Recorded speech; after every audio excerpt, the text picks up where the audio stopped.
নমস্কার, আমি মৌসুমী। আশা করছি সকলে খুব ভালো আছেন। আমার চ্যানেলে আসা সমস্ত অতিথিদেরকে জানাই অনেক অভিনন্দন এবং অসংখ্য ধন্যবাদ। আজ আমি বানাচ্ছি আমার বাড়ির 15 জন মেম্বারের জন্য চিকেন বিরিয়ানি। 3 কেজি চিকেনের সাথে 1.5 কেজি মাংসের মিলবন্ধন করিয়ে যেভাবে সকলের জন্য আজকে চিকেন বিরিয়ানি বানালাম, সেই পদ্ধতি আজ আমি আপনাদের সাথে শেয়ার করে নেব। আপনারা সাথে থাকুন এবং দেখতে থাকুন আমার হাতের স্পেশাল চিকেন বিরিয়ানি। আর হ্যাঁ, অবশ্যই দেখার আগে পাশের বেল আইকনে ক্লিক করে চ্যানেলটি সাবস্ক্রাইব করুন। বিরিয়ানির জন্য প্রথমে চিকেনটাকে খুব ভালোভাবে মশলা মাখিয়ে ম্যারিনেট করে রাখবো। ম্যারিনেট করার জন্য আমি দিয়ে দিলাম দই, পরিমাণ মতো রসুন বাটা, এরপর দিলাম আদা বাটা, পরিমাণ মতো স্বাদ অনুসারে নুন, সামান্য পরিমাণে হলুদ গুঁড়ো, জিরে গুঁড়ো, দিচ্ছি ধনে গুঁড়ো আর একটু ছড়িয়ে দিচ্ছি সানরাইজের বিরিয়ানি মশলা। এরপর সামান্য পরিমাণে লঙ্কার গুঁড়ো এবং কাঁচা সর্ষের তেল। এরপর গোটা কয়েক রসুন ছড়িয়ে দিয়ে আমি পুরো মাংসটাকে ম্যারিনেট করে নেব।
আলুগুলো গরম তেলে ছেড়ে দিলাম।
এরপর আমি আগে থেকে ধুয়ে রাখা চাল হাঁড়িতে ফেলে দিলাম। চালটা যখন ফুটে আসবে একটুখানি চালটা শক্ত রেখে নামিয়ে নিতে হবে। এরপর আমি একটা বড় হাঁড়ির মধ্যে ঘি মাখিয়ে নিচ্ছি বিরিয়ানিটাকে দম দেওয়ার জন্য। এরপর আমি বিরিয়ানির জন্য লেয়ার করতে থাকছি। আমি দিয়ে দিচ্ছি প্রথমে চিকেন কষা,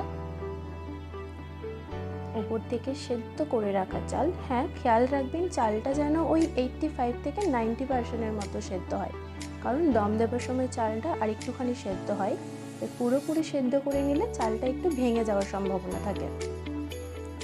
এরপর আমি দিয়ে দিচ্ছি উপর থেকে সানরাইজ বিরিয়ানি মশলা, দিলাম আমার হাতের বানানো বিরিয়ানি মশলা, চিকেন কষার গ্রেভি,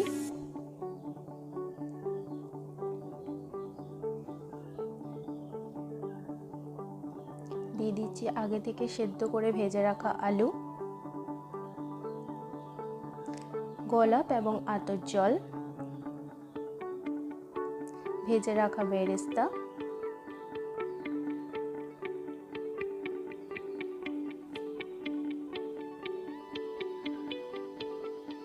এইভাবে আমি একে একে 4 থেকে 5টি লেয়ার বানিয়ে নিয়েছি পুরো বিরিয়ানির জন্য। আপনারা হয়তো লক্ষ্য করে দেখবেন যে আমি এতে কোনো রকম ফুড কালার ইউজ করিনি, কারণ আমি আগেই আপনাদেরকে বললাম যে আমি ফুড কালারটা রান্নায় ব্যবহার করা একদমই পছন্দ করি না, কারণ রান্নাটা হেলদি হওয়াটাই বেশি দরকার। তা আপনারা এইভাবেও ফুড কালার ছাড়াই বিরিয়ানি বানাতে পারেন, এতে বিরিয়ানির কালারও খুব সুন্দর হয় এবং টেস্টও। আপাতত আমার প্রায় সব লেয়ারগুলো কমপ্লিট হয়ে গেছে। আমি এইভাবে সব লেয়ারটাই বানিয়ে ফেলেছি।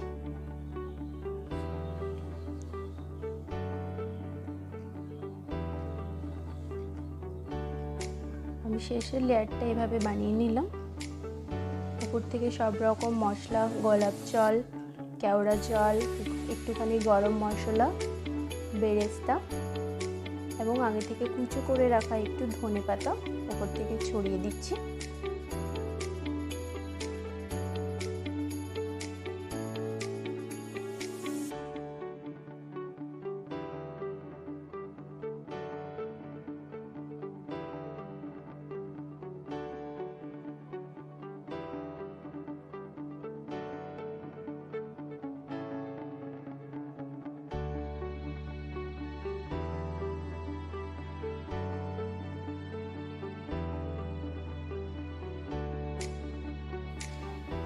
এরপর আমি বিরিয়ানিটার গ্যাসের স্টিমটাকে একদম কম ফ্লেমে করে দিয়ে তো ঢাকা দিয়ে ঢাকার মুখটা আটা দিয়ে বন্ধ করে নেব, যাতে দমে বিরিয়ানিটা রেডি হয়ে যায়।